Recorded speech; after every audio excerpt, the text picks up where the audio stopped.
Welcome back to Indus Technologies with one more interesting video which is related to Excel tips. This video will be in Hindi, so I will start my tutorial. इस Excel में जो data दिया गया है यहाँ पे, मैं यहाँ पे इस डेटा को, जो भी डेटा यहाँ पे दिया गया है जिसमें पहले नाम है, फिर उसका एड्रेस है, सिटी है और उसका स्टेट या यूनियन टेरिटरी है, उसके बाद उसका पिन कोड है। इसी तरह मल्टीपल टाइम्स ये एक पर्सन का डेटा है, उसके बाद सेकंड पर्सन का डेटा है, इसी ऑर्डर में, जैसे नेम है, फिर उसका सिटी है और उसका फिर यूनियन टेरिटरी है, ठीक है। उसके बाद यहाँ पे नेम, उसकी सिटी और यूनियन टेरिटरी, फिर उसका पिन। इसी तरह ये मल्टीपल डेटा यहाँ पे मल्टीपल टाइम्स है, डिफरेंट पर्सन्स का डिफरेंट डेटा है, लेकिन एक ही ऑर्डर में है। हम चाहते हैं कि ये नेम, यहाँ पे हमने एक कॉलम बनाया है, नेम, सिटी, स्टेट और यूनियन टेरिटरी और पिन। हम चाहते हैं ये नेम के अंडर आए, इसी तरह ये सिटी के अंडर आए, इसी तरह ये स्टेट या यूनियन टेरिटरी यहाँ पे आए और फिर पिन यहाँ पे आए। सिमिलरली जितने भी हमारे पास ऐसे रिकॉर्ड्स है, मतलब नेम, सिटी और यूनियन टेरिटरी और पिन, जितने भी हमारे पास ये है वो एक एक रो में यहाँ पे आए। ये डेटा यहाँ पे एक ही कॉलम में है, हम इसको यहाँ पे रो वाइज लिखना चाहते हैं ऐसे।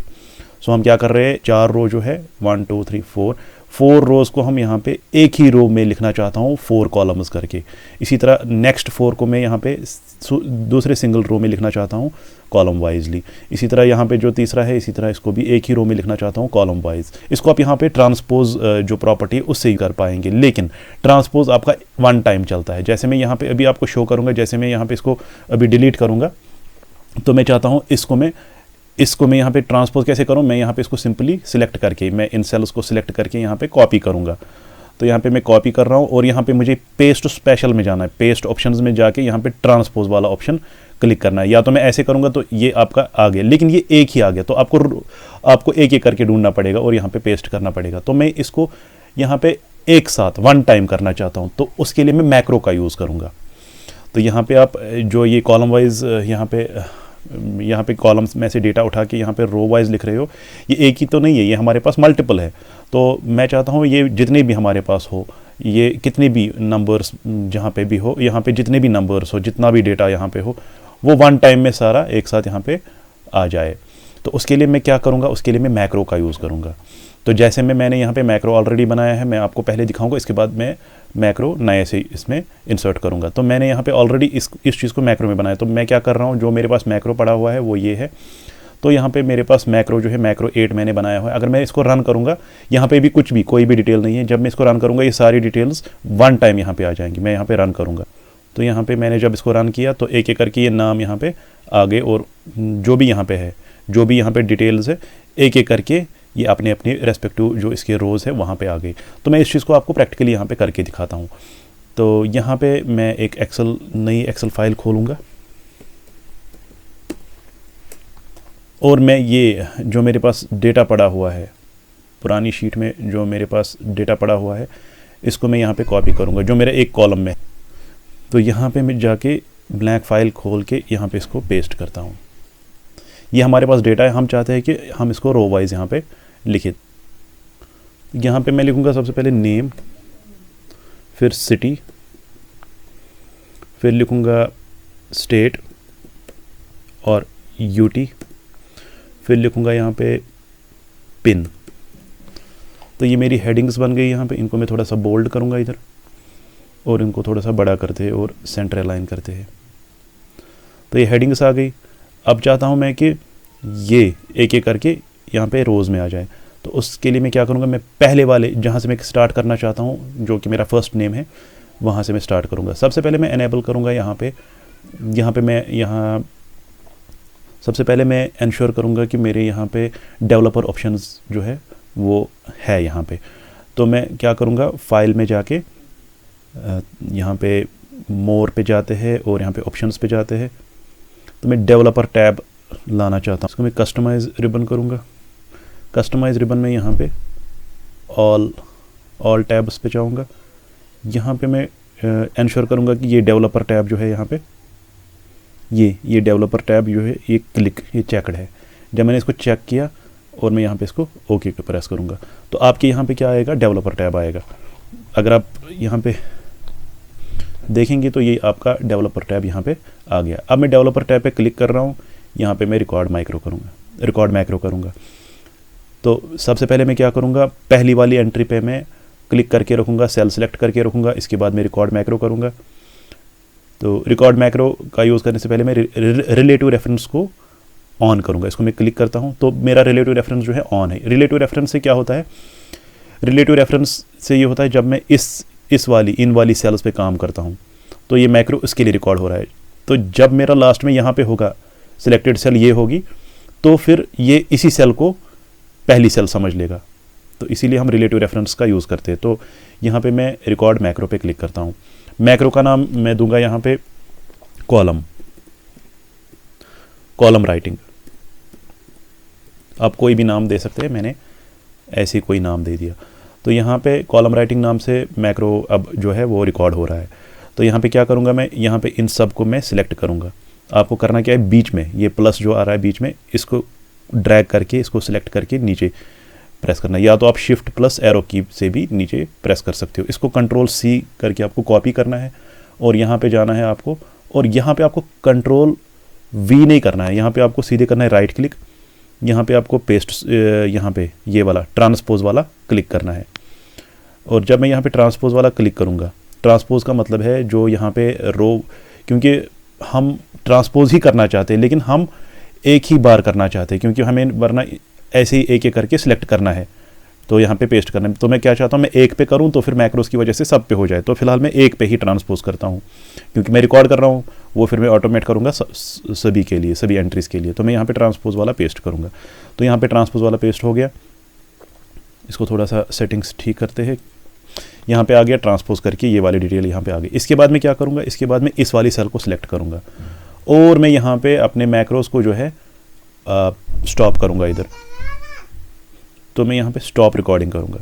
अभी मैं चेक करूँगा कि क्या मेरा मैक्रो सही से काम कर रहा है। जो मैंने रिकॉर्ड मैक्रो किया मैं उसको एक बारी देख लेता हूँ। आपको क्या करना है, आपको यहाँ पे मैक्रोज में भी जा सकते हो। तो यहाँ पे मैंने इस मैक्रो का नाम जो है वो रखा था कॉलम राइटिंग। इसको मैं रन करूँगा एक बार, तो ये इस कॉलम के लिए भी चला। अब मैं इसको दोबारा मैक्रोस पे क्लिक करके यहाँ पे रन करूँगा तो इस कॉलम के लिए भी। दैट मीन्स मेरा मैक्रो जो है वो सही काम कर रहा है।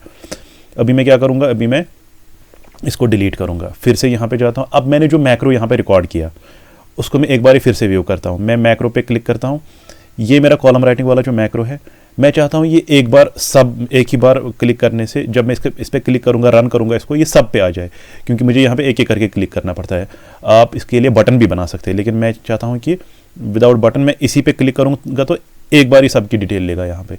तो मैं उसके लिए एडिट मोड में जाता हूँ। तो यहाँ पे आपका VB, इसका जो VBA है, इसके पीछे जो कोड है वो खुलेगा यहाँ पे। तो अब मैं इसके लिए क्या करूँगा, VBA कोड जो इसका खुला, तो यहाँ पे जाते हैं, सबसे टॉप पे जाते हैं। आप इसको एक लूप में रखोगे, क्योंकि हमारा जो मैक्रो वाला काम है वो ये करता है, ये कोड।